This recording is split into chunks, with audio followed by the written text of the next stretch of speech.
샬롬, 사랑하는 우리 주일학교 가족들, 우리 친구들 반갑습니다. 오늘 하루도 평안하셨기를 빕니다.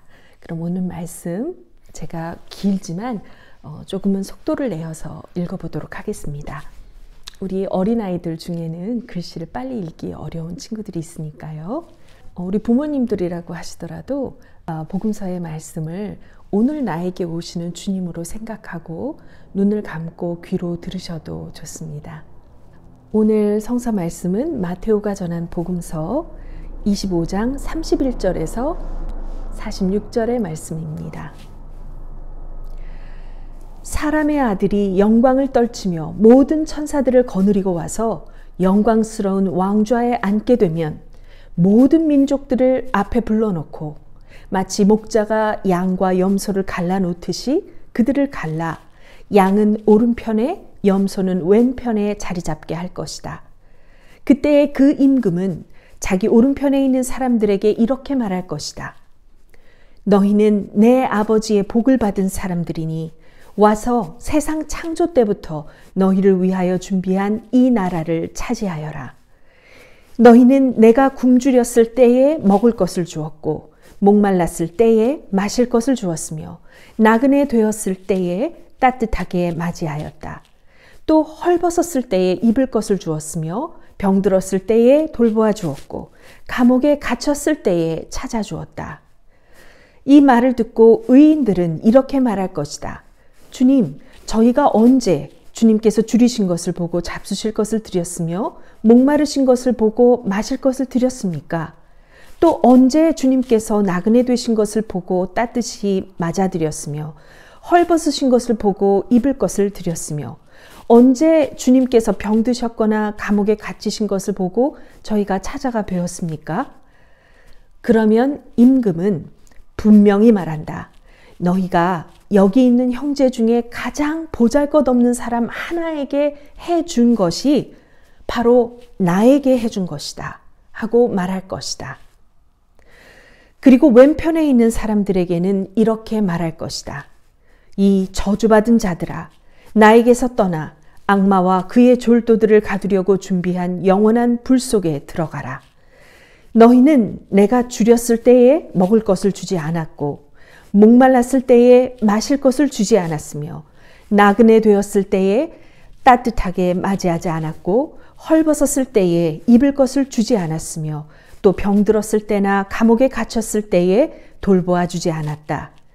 이 말을 듣고 그들도 이렇게 대답할 것이다. 주님, 주님께서 언제 굶주리시고 목마르셨으며 언제 나그네 되시고 헐벗으셨으며 또 언제 병드시고 감옥에 갇히셨기에 저희가 모른 채 하고 돌보아 드리지 않았다는 말씀입니까? 그러면 임금은 똑똑히 들어라. 여기 있는 형제들 중에 가장 보잘것없는 사람 하나에게 해주지 않은 것이 곧 나에게 해주지 않은 것이다 하고 말할 것이다. 이리하여 그들은 영원히 벌받는 곳으로 쫓겨날 것이며 의인들은 영원한 생명의 나라로 들어갈 것이다. 이것은 주님의 말씀입니다. 하나님께 감사합니다. 신부님은 우리 친구들에게 오늘 이 말씀을 보면서 한 3가지 정도를 짚어주고 싶어요. 첫째는 우리 예수님을 믿고 고백하는 우리 형제 자매들에게, 우리 서로에게 우리가 어떻게 하느냐 하는 것이 중요하다는 거예요. 왜였죠? 우리가 우리 서로에게 행하는 것이 바로 예수님, 우리 주님께 행하는 일이라고 하셨기 때문이에요. 예수님께서 친히 우리 한 사람 한 사람을 당신 자신과 같다고 여겨주신다는 것입니다. 주님 안에 있는 그 어떤 사람도 그 말씀하시는 대상에서 벗어나지 않습니다. 가난하거나 혹은 교육을 잘 받지 못했다거나 외모가 사람들 보기에 그다지 좋아 보이지 않거나 재능이 없거나 혹은 성격적인 약점을 가진 사람들도 포함됩니다. 말이 너무 없거나 혹은 너무 많은 사람, 상황 판단을 잘 못해서 다른 사람들을 답답하게 하거나 피해를 끼치기도 하는 사람, 화를 잘 내거나 혹은 삐지기를 잘하는 사람, 약속을 못 지키는 사람, 잘 잊어버리고 실수를 많이 하는 사람, 심지어는 일부러는 아니지만 잘 몰라서 계속 현재에도 어떤 죄를 짓고 있는 사람, 심지어는 나를 싫어하거나 무시하고 욕하는 사람, 그래서 나의 선의나 나의 사랑을 받을 자격이 없는 것 같은 사람도 주님이 말씀하시는 주님 자신으로 여기신다는 그 한 사람에 속합니다. 우리가 그걸 꼭 기억했으면 좋겠어요. 어떤 사람에게는 짜증을 잘 부리는 사람보다는 규칙을 잘 안 따르는 사람이 더 보기 싫고 싫어지는 사람이 있어요. 신부님은 다른 건 다 괜찮은데 다른 사람을 마음 아프게 하거나 막대하는 사람, 부당하게 대하는 것을 굉장히 싫어합니다. 신부님이 다른 사람보다 착해서가 아니라 그런 걸 더 싫어하는 그런 성격의 사람인 거예요. 우리는 다 약점과 강점을 가지고 있죠. 그리고 서로에게 영향을 줍니다. 그렇지만 꼭 기억해야 할 것은 예수님께서, 우리의 창조자, 우리의 구원자이신 우리 하느님께서 바로 그 사람을, 나를 힘들게 하고 아프게 하는 바로 내 그 형제를 주님은 당신 자신이라고 여기신다는 겁니다. 그래서 예수님께 하듯이 그 어떤 형제 자매라도 우리 교회 안에서 어려움에 빠져 있거나 고통 속에 있다면 그 형제 자매를 우리가 절대 모른 척해서는 안 된다는 거죠. 두 번째입니다. 오늘 본문에 계속 반복되는 것이 때, 호탄이라는 단어입니다. 주님이 영광 속에 돌아왔을 때라는 말이 우리 한국말 번역에는 안 나타나 있지만 원래 헬라어에는 때가 가장 처음 강조돼서 나옵니다.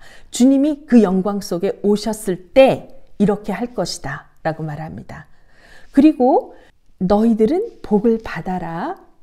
그리고 너희를 위해 세상 창조 때부터 준비된 하늘나라로 가라고 얘기하시죠. 그때도 때가 나오고요. 우리 친구들 다 기억하겠지만 너희 형제가 굶주렸을 때, 감옥에 들어갔을 때, 그러면서 계속 때가 나와요. 그렇죠? 이 때라는 것이 정말 중요합니다. 지금 계속 저 지구 저쪽에 있는 우크라이나에서 전쟁이 일어나고 있죠. 우리가 전쟁일 때에도 때라는 것이 정말 중요합니다. 어떤 나라가 어떤 나라를 침공할 때는 주로 휴일이거나 잠을 자야 하는 밤에 혹은 새벽에 그런 때를 맞춰서 침공하죠. 피난을 해야 될 때도 중요해서 전쟁이 날 때 다른 나라 사람들이 그 나라에 살고 있다가 탈출할 때 언제까지 반드시 탈출하십시오 하고 자기 원래 자국에서, 자기 나라에서 자기 교민들, 그 나라, 전쟁이 일어날 나라에 살고 있는 자기 민족들에게, 국민들에게 미리 알리죠. 언제까지? 48시간 이내에 빨리 나오십시오. 이렇게 이야기합니다. 때라는 것이 정말 우리의 생명을 좌지우지할 수 있는 것이죠. 우리가 정말 알고 싶은 것이 사실 뭔가요? 언제 예수님이 돌아오실까? 언제? 그 때를 궁금해합니다. 왜냐하면 그것이 우리에게 끼치는 영향이 엄청나니까요. 자, 어려운 상황에 있는 친구를 보았을 때 친구가 외롭다든지 혼자 수치심을 느끼거나 자괴감, 나는 왜 이럴까 하고 그런 절망감을 느낄 때라든지 그런 걸 보게 될 때가 있어요. 또 함께 기뻐해 줄 누군가가 필요한 사람이 있을 때가 있어요. 위로가 필요한 사람이 보일 때, 바로 그때에 내가 어떤 선택을 하느냐가 정말 중요하다는 겁니다. 그 필요를 가지고 있는 사람이 보였을 때 내가 적당한 때를 맞춰서 누군가에게 사랑을 베풀 때에 그것이 정말 중요한 것입니다. 혹시 그 때를 보고 있으면서도 생각만 하고 행동을 하지 못하는 일이 없도록 우리가 늘 준비가 되어 있어야 되겠죠. 주님 안에 기도하면서 주님의 마음을 늘 가지고 주님의 눈을 가지고 늘 살아가는 것이 정말 중요합니다. 세 번째는요. 주님께서 말씀하시는 사랑은 그냥 그 사람을 좋아하는 마음이 아니라 그 사람한테 어느 정도의 친절을 베푸는 것이 아니라 내가 그 사람이 되어서 그 사람에게 필요한 것을 내가 행동으로 실제로 채워주고 내가 할 수 있는 것을 도와주는 것. 그것이 주님이 말씀하시는 사랑이라는 것입니다. 선한 사마리아인이라는 그 이야기를 아시죠? 제사장도 레위인도 그 죽을 상황에 있는 유대인 동족을 보았어요.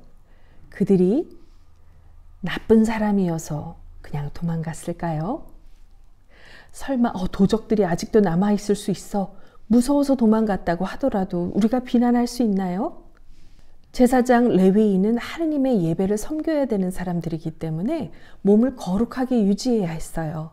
율법으로 당당하게 말할 수 있었어요. 나는 내가 해야 할 일, 하느님을 섬기기 위해서 내 자신을 더러운 것으로부터 지켜야 했어요. 율법에 그렇게 나와 있잖아요. 말해도 누가 뭐라고 할 사람이 없었습니다. 그렇지만 하느님의 기준은 그것이 아니었죠. 그 사람의 입장이 되어서 자기의 바쁜 업무가 자기의 바쁜 상황이 있는데도 불구하고 내가 죽을 상태에 놓여 있는 그 사람이 되어서 그 사람의 아픈 마음을 느끼고 내가 가지고 있는 것들을 가지고 최대한 최선을 다해서 그를 도왔죠. 주님은 그것이 진짜 하느님께서 찾으시는 기뻐하시고 사용하실 사람이라고 말씀하신 겁니다. 설사 그 사람이 내 앞에 그런 어려움 속에 빠져 있고 고통 가운데 있는 사람이 나의 그런 희생과 사랑을 받을 만한 자격이 없는 사람,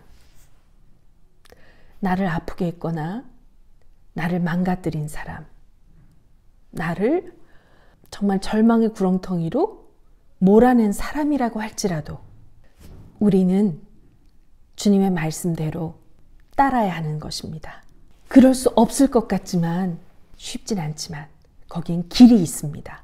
내가 매 순간 매일매일 우리가 가정 예배를 이 시간 작정하고 드리듯이 내 하루하루 내가 눈뜨고 생활하는 그 모든 순간을 내 자신을 주님께 온전히 드리고 그분께 주목하여서 내 안에 아직 있는 나를 사랑하고 나를 지키는 그 자아를 내 자신을 주님 앞에 반납하고 주님께 온전히 나의 모든 걸 드려서 그로부터 얻어지는 진리 안에 새롭게 태어난 나의 영적인 내 자신으로 살아가면 우리가 말한 내가 미워하거나 무시해도 아무도 뭘 것 없는 사람, 그런 사람들을 위해서도 우리가 섬길 수 있고 사실 그것만이 우리가 그렇게 할 수 있는 길입니다. 그럴 때에만 주님이 원하시는 그런 진짜 사랑을 할 수 있는 거죠. 이러한 일이 우리 교회 안에 일어나면 그리고 그것이 이루어지는 모습을 주님 밖에 있는 누군가가 와서 보게 된다면 그때야 전도가 일어나고 진짜 성령 하느님께서 역사하시는 일으키시는 부흥이 나타나게 되는 것입니다.